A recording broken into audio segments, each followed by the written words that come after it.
Nous sommes le mois d'octobre et le mois d'octobre, c'est le mois de sensibilisation à la trisomie 21, autrement appelé le syndrome de Down. La trisomie 21 est généralement connue par rapport au faciès typique qui permet de reconnaître les personnes qui sont concernées, mais également par rapport à un déficit du développement cognitif. Il y a également d'autres facteurs somatiques handicapants comme des malformations congénitales, des cardiopathies, mais également des malformations physiques. Et parfois, les personnes ont besoin de rééducation ou d'orthèse ou de développement spécifique type orthopédique dans le but d'améliorer leurs conditions. À noter également que la trisomie 21 est généralement associée à une hyperlaxité ligamentaire et à une hypotonie musculaire, en tout cas à la naissance, ce qui est intéressant pour moi de spécifier, vu mon intérêt pour l'hypermobilité et le syndrome des nerfs dans l'os, même s'il s'agit de conditions différentes.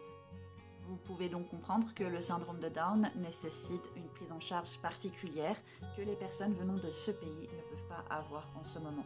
À l'occasion du mois de sensibilisation au syndrome de Down, je voulais vous parler de 7 familles qui ont été vérifiées par Butterfly Effect Project, qui viennent de ce pays et qui ont un membre de leur famille ayant un syndrome de Down.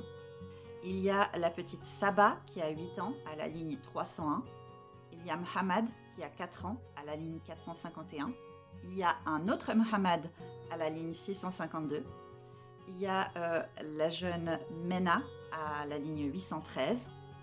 Il y a Nida qui a 29 ans à la ligne 843.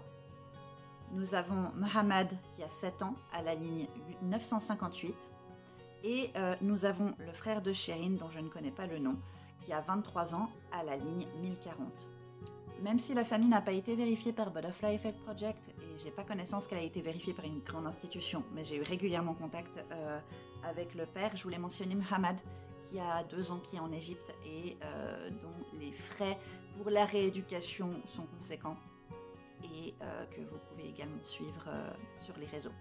Je taguerai les familles qui ont un compte TikTok à ma connaissance. Autrement, les autres réseaux sociaux de ces familles, vous pouvez les trouver sur Butterfly Effect Project pour toutes les autres familles, ainsi que l'endroit où les soutenir. Voilà, si vous avez des informations sur le syndrome de Down, que vous avez envie d'infodumper, faites-vous plaisir et en attendant, je vous souhaite plein de cuillères. Bye!